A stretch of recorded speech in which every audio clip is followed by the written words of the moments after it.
வணக்கம். இன்னைக்கு மகாநதி சீரியலில் என்ன நடந்தது அப்படின்னு பார்க்கலாம். திடீர்னு அந்த பக்கம் அவங்க அம்மா சொல்கிறாங்க, கங்கா மாத்திரை ஐயோ, இந்த குழந்தை விஷயத்தை நீங்கள் பேசினீங்கன்னாவே ரொம்ப காண்டாகுது நமக்கு அப்படிங்கிற மாதிரி வருது. தொடங்கிட்டாங்களா அப்படின்னு. கங்கா நீ மாத்திரை சாப்பிடலையா, மாத்திரை போடு அப்படின்னோடனே இங்கே காவேரி ரூமுக்கு அது ஐயோ நானும் மாத்திரை போடணும்ல அப்படின்னு. இவங்க இந்த பிள்ளைக்கெலாம் வந்து அதான் இதுக்கு வந்துட்டு புருஷன் பிள்ளை அப்படிங்கிறத பற்றியெல்லாம் கவலையே இல்லை அப்படிங்கிறது தான் இது. அவங்க சொன்னா தான் இவங்களுக்கு ஆசை வரும் மாத்திரை போடணும். உடனே மாத்திரை எடுத்து போகிறப்ப அவங்க அம்மா உள்ளார வந்து என்னடி இவ்வளவு மாத்திரையை போடுறோன்னா தலைவலிக்கு என்னடி இவ்வளவு மாத்திரை அப்படின்னா உடனே வாங்குறாங்க. கங்கா வராங்க, மாத்திரையை பிடுங்குறாங்க. மாத்திரையை பிடுங்கி பார்த்து என்னடி நான் சாப்பிட்ற மாத்திரை மாதிரினா அது ஓ மாத்திரையே தான் இருக்குங்க்கா, நான் தலைமையில் தேடினேன்னா அப்படின்னு. ஆஹா, இந்த குடும்பத்தில் என்ன சொன்னாலும் நம்புகிறாங்களே அப்படின்னு. கங்காவுக்கு கடைசி வரைக்கும் சந்தேகமே வரல அப்படிங்கிறது தான் கொடுமை. அதான் சொன்னேன், வரும் ஆனால் வராது அப்படின்ற மாதிரி, சிக்கும் ஆனால் சிக்காது. சரி, எல்லாத்துக்கும் இன்னும் புரியாத விஷயம், இன்னும் எவ்வளோ காலத்துக்கு மறைச்சி வைப்ப அப்படின்னாக்கா, அது வரும்ல 2 வருஷத்துக்கு அந்த பிள்ளை ப்ரெக்னெண்ட்டாக இருக்குதே தெரியாமையே இறுக்கமாக சுடிதார் போட்டு அந்த பிள்ளை திரியும், அது பாட்டில் திரியும், நம்மளும் யாரும் கேட்க மாட்டாங்க.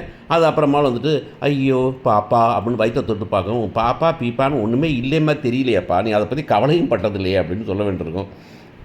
கடைசியில் தப்பிச்சிருது, கோயிலுக்கு வருது. கோயிலில் வந்துட்டு அப்புறம் பாப்பா நீ உங்கள் அப்பா எனக்கு எப்படி ஆசைப்படுவார் அவர், நீ ஆசைப்படுவீங்க விஜய், நீங்கள் வந்து என் வயிற்ற தொட்டு பார்க்கணுன்னு ஆசைப்படுவீங்க, பாப்பாட்ட பேசணுன்னு ஆசைப்படுவீங்க, பாப்பாவை நீங்கள் ரொம்ப மிஸ் பண்ணுவீங்க அப்படின்னு பேசியிருந்தால் அவர் வந்து பக்கத்தில் உட்கார்றாரு.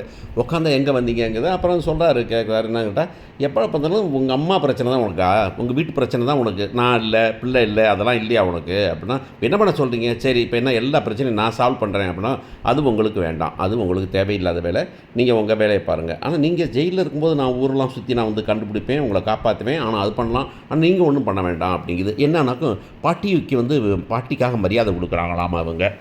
இந்த பிள்ளையை வயிற்றில் வச்சுக்கிட்டு இந்த விஷயத்தை சொல்லாமல் எவ்வளவு கேவலப்பட வேண்டியிருக்கும், எவ்வளோ அவமானப்பட வேண்டியிருக்கும்.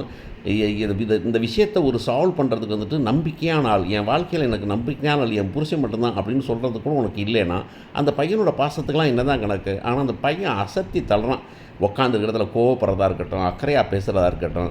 அதான் சொன்னேன், இன்றைக்கி வீட்டில் பேசிக்கிட்டு சொன்னாங்க, அந்த பையன் நல்லா பண்ணுறான்ல அப்படின்னு அவங்க கேட்டாங்க. அதை நான் சொன்னேன், அதனால மட்டும்தான் அந்த கதையை பார்த்துக்கிட்டு இருக்காங்க பொழப்புலாமே, இது பார்க்கலாம்னு தோன்றதே அந்த பையன் நடிக்கிறது ஒன்றுக்காக தான் பார்த்துக்கிட்டு இருக்கோம் அப்படின்னு, காவேரியுடைய சேட்டைகளுக்காக இல்லை அப்படின்னு.